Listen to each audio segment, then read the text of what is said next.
白菜这样做太香了，做法简单又好吃，每次出锅就没有剩下过，大人小孩都爱吃。嗨，大家好，我是小苏。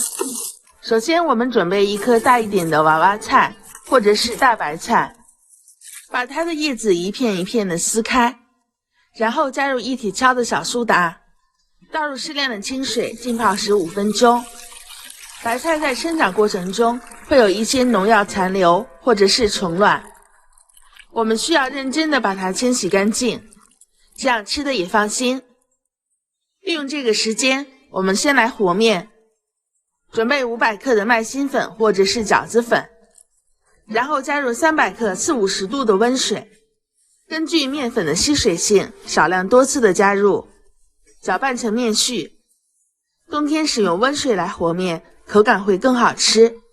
如果一次揉不光滑，可以松弛上10来分钟，再继续的揉，揉到像这样子就可以啦。盖上保鲜膜，放在一边松弛一下。冬天的白菜是最好吃的，尤其是经过3-9天的白菜，由于高寒的原因，导致其中的低聚糖大量的转变为葡萄糖，所以吃起来口感才清爽甘甜。这也是白菜维系生命的条件反射。切好的白菜丁，我们加入一体敲的食盐，然后给它翻拌均匀，放在一边杀出水分。再准备一根胡萝卜，最后给它切成细小的颗粒，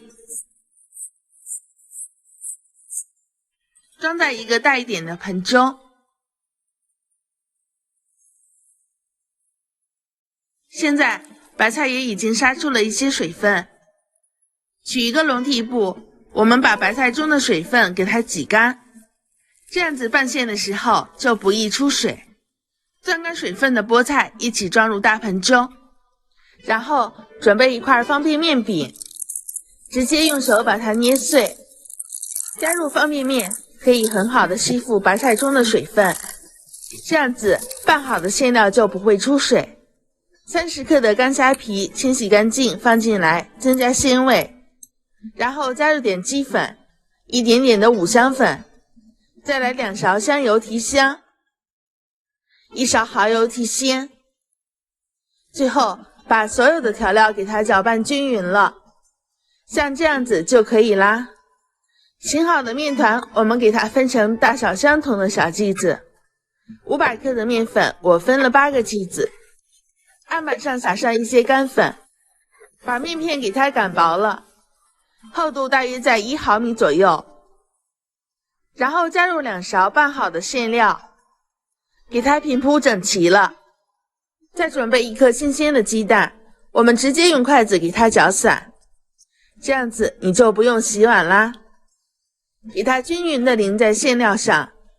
经常做面食的朋友非常喜欢鸡蛋液这样吃，先把其中的一边给它折起来，接着再把面皮的2边这样对折，馅料就会紧紧的包裹在里面。我们从一侧开始给它卷起，卷的时候尽量的卷紧实一些。